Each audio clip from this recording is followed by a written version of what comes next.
Ada juga kawan-kawan yang lain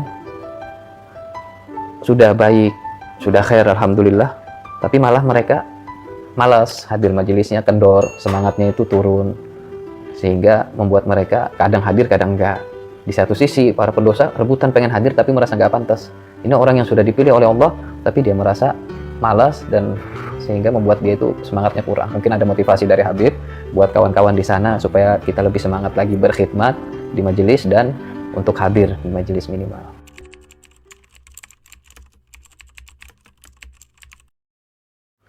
Ya Rabbi tsabbitna 'alal haqqi wal huda. Amin. Mudah-mudahan Allah tetap menetapkan iman kita, karena iman manusia itu naik dan turun. Paham ya? Jadi untuk teman-teman yang udah ada di majelis harus tetap semangat. Di antaranya kalau kalian itu malas atau apa, harus diperiksa, berarti ada yang salah sama kita. Kenapa Allah jauhkan kita dari tempat yang seperti itu? Sampai dikatakan bahwasanya innalillahi jannatun fil ardi faman dakhalaha taba aisyu. Allah itu punya surga ada di muka bumi. Siapa yang masuk hidupnya akan tentram, hidupnya akan enak dan bahagia. Qal famahiyya qal majalis dzikri. Apakah itu? Itu adalah majelis zikir, majelis ilmu. Artinya kenapa kita malas ke surga? Nah, ini ada penghalang. Jadi untuk teman-teman yang males, coba dicek. Enggak, di antaranya satu, mungkin kamu punya dosa. Kurangi dosa kamu, karena fa innal ma'asi tuzilun ni'am. Maksiat kamu itu membuat kamu dijauhkan dari orang soleh. Itu hati-hati. Yang kedua, yaitu adalah cari teman. Paham ya? Cari teman untuk kamu itu semangat. Karena teman ini kadang kita malas, tapi kalau kita cari teman yang semangat, maka apa? Kita akan jadi semangat. Jadi selain pertama menjaga dari kemaksiatan, yang kedua adalah mencari teman. Karena dikatakan wasuhbatul akhyari lil qalbi dawa. Teman dengan teman yang baik itu obatnya hati. Tazidul lil qalbi nasyatan wa quwa.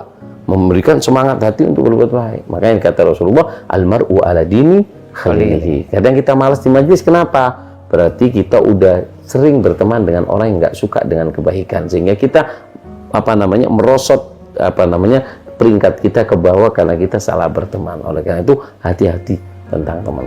Dan yang ketiga, untuk kalian supaya tetap semangat, kalian harus tahu fadilahnya majelis itu apa. Istimewanya hadir majelis itu apa, supaya kita tahu. Kalau kita nggak kenal maka nggak sayang. Kalau kita nggak tahu, kita aja kalau tahu, walaupun kadar pemberitaan iklan itu menarik, padahal nggak seperti itu, kita ingin melakukan.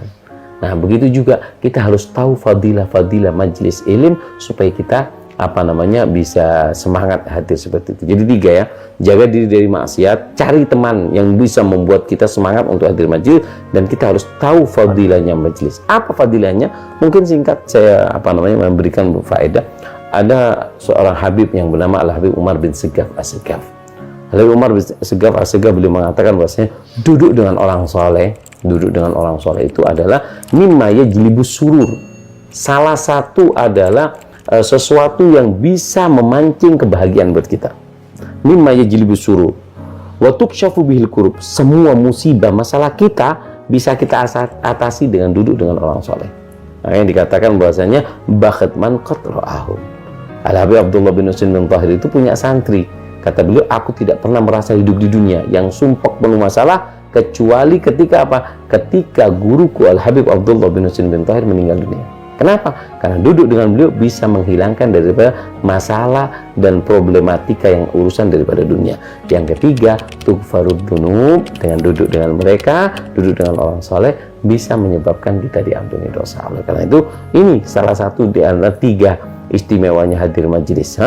Kita akan tenang, bahagia. Kita nggak akan nemukan ketenangan selain duduk dengan orang soleh. Makanya dikatakan musahabatur rijali dawil wafai naimul khuldi fi daril fanai. Di dunia yang penuh masalah ini tidak ada kenikmatan melainkan duduk dengan orang soleh. Ya, kesenangan, kebahagiaan, menghilangkan daripada kesusahan dan mengampuni dari dosa. Mudah-mudahan barokah, Habib Ridwan, mudah-mudahan majelisnya barokah. Untuk teman-teman yang punya hubungan silah dengan kita, ada hubungan mahabbah dan cinta, mudah-mudahan satu saat kita bisa berjumpa dan kita bisa di dunia dan di akhirat menjadi teman yang bisa memberikan manfaat, insyaallah. Ya Allah bitaufiq hatta nufiq wa nal hakil fatih.